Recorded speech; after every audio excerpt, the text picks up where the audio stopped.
ಇಂದೇ ಡೌನ್ಲೋಡ್ ಮಾಡಿ ಮತ್ತು ನಿಮ್ಮ ನೆಚ್ಚಿನ ಶೋಗಳನ್ನು ಆನಂದಿಸಿ.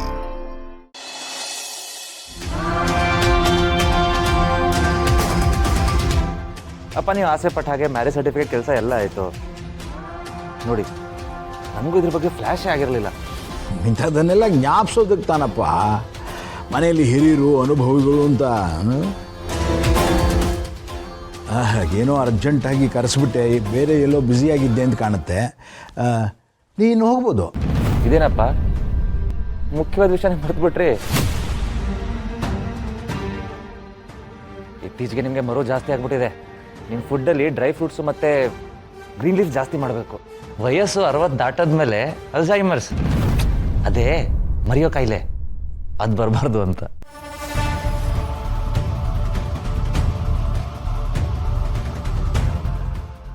ನಾನೇನು ಮಾಡ್ತಿದ್ದೀನಿ ಈಗ? ನೋಡಿದ್ರಾ ಅದೇ ಕೆರೆ ಹತ್ರ ಇರೋ ಪ್ರಾಪರ್ಟಿ ನಮ್ಮ ಹೆಸರಿಗೆ ಮಾಡಿಸ್ತೀನಿ ಅಂತ ಹೇಳಿದ್ರಲ್ಲಪ್ಪ.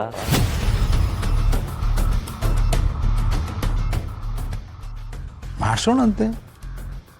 ನಾಳಿದ್ರಲ್ಲಿ ಮಾಡಿಸಿದ್ರಾಯ್ತು. ನಾಳೆ ಅಂದರೆ ಹೇಗೆ ಅಪ್ಪ? ಪಾಪ ಓನರ್ಸು ಪ್ರಾಪರ್ಟಿ ನಿಮಗೋಸ್ಕರ ಇಟ್ಕೊಂಡು ಕೂತಿದ್ದಾರೆ. ಅದು ಅಲ್ಲದೆ ಇವತ್ತು ಒಳ್ಳೆ ದಿನ ಬೇರೆ, ಕೈ ತಪ್ಪೋದ್ರೆ ಕಷ್ಟ ಅಲ್ವಾ? ಅಣ್ಣನ ತಲೆಗೆ ಹುಳ ಬಿಟ್ಟು ಬಿಟ್ಟು ಹುಚ್ಚಿಡಿಸ್ತಾ ಇದ್ದಾನೆ.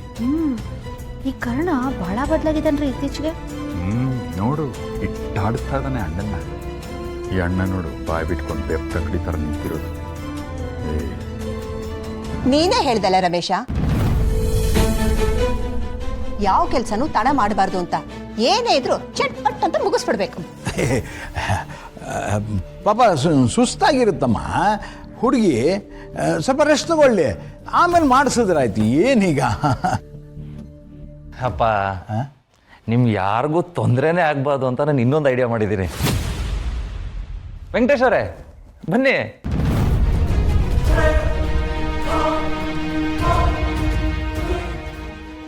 ನಮಸ್ತೆ ಸರ್. ಅಪ್ಪ ಇವ್ರು ನಿಮಗೆ ಗೊತ್ತಿರಬೇಕಲ್ಲ, ಪ್ರಾಪರ್ಟಿ ಓನರ್ ವೆಂಕಟೇಶ್ ಅವರು. ಏನೇ ಮಾತಾಡೋಕ್ಕೆ ಅವಕಾಶ ಕೊಡದೆ ಅಣ್ಣನ್ನ ಹಿಂಗೆ ಮೊಗಜಾಗ್ತಾ ಇದ್ದಾನೆ. ಅಪ್ಪ ನಿಮ್ಮ ಪ್ರೀತಿಗೆ ಏನು ಹೇಳಲಿ? ಮಗು ಭವಿಷ್ಯಕ್ಕೋಸ್ಕರ ಇಷ್ಟೆಲ್ಲ ಕಷ್ಟಪಟ್ರಲ್ಲ. I am really grateful to you.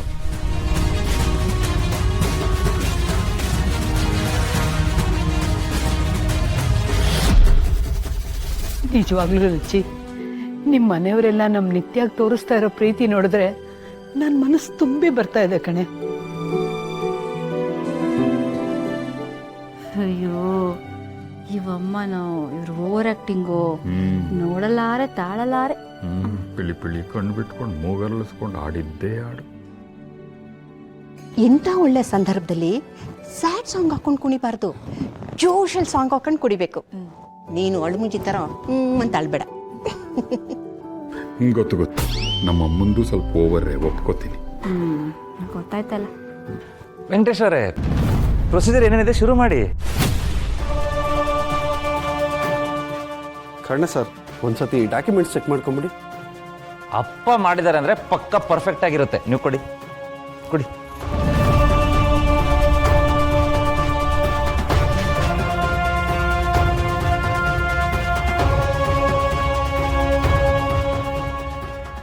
Amount ಸ್ವಲ್ಪ ಟ್ರಾನ್ಸ್ಫರ್ ಮಾಡಬೇಕಾಯಿತು. 3 ಕೋಟಿಗೆ ಒಪ್ಕೊಂಡಿದ್ರಿ.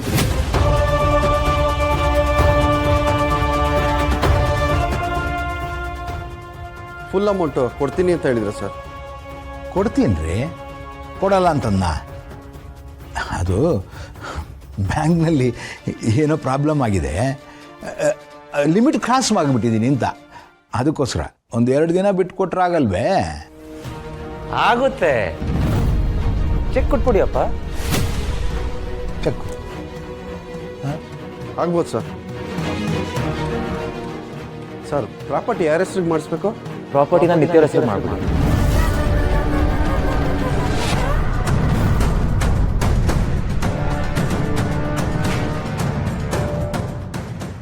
ಏನೇ ಬಂದವರೆಲ್ಲ ಬಾಚ್ಕೊಂಡು ಹೋಗ್ತಾ ಇದ್ದಾರೆ ನಮ್ಮ ಮನೆದು.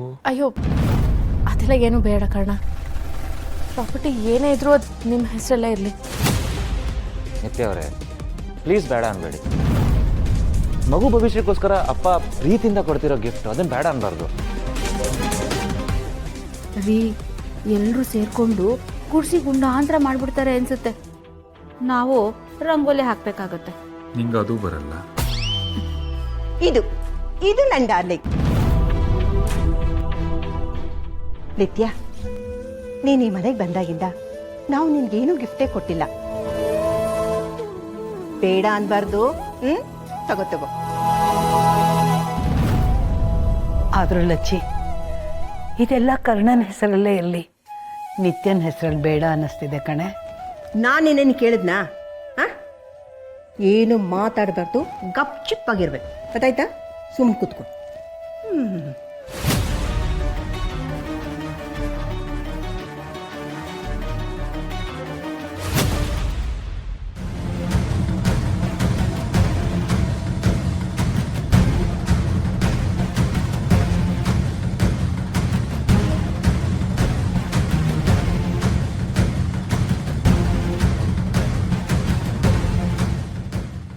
ಎಷ್ಟ್ರಿ ಮಾತಾಡಿದ್ದು?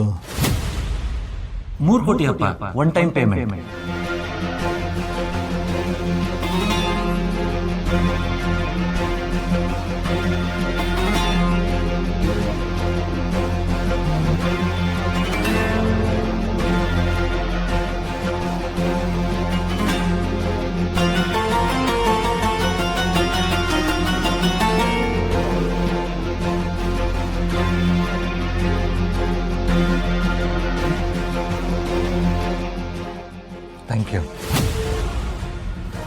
ಥ್ಯಾಂಕ್ ಯು ತಗೊಳ್ಳಿ. ಓಕೆ ಸರ್, ನಿತ್ಯ ಮೇಡಮ್ ಹೆಸರಲ್ಲೇ ಎಲ್ಲ ರಿಜಿಸ್ಟರ್ ಮಾಡಿಸ್ಬಿಡ್ತೀನಿ. ಆಗಲಿ. ಬರ್ತೀನಿ ಸರ್.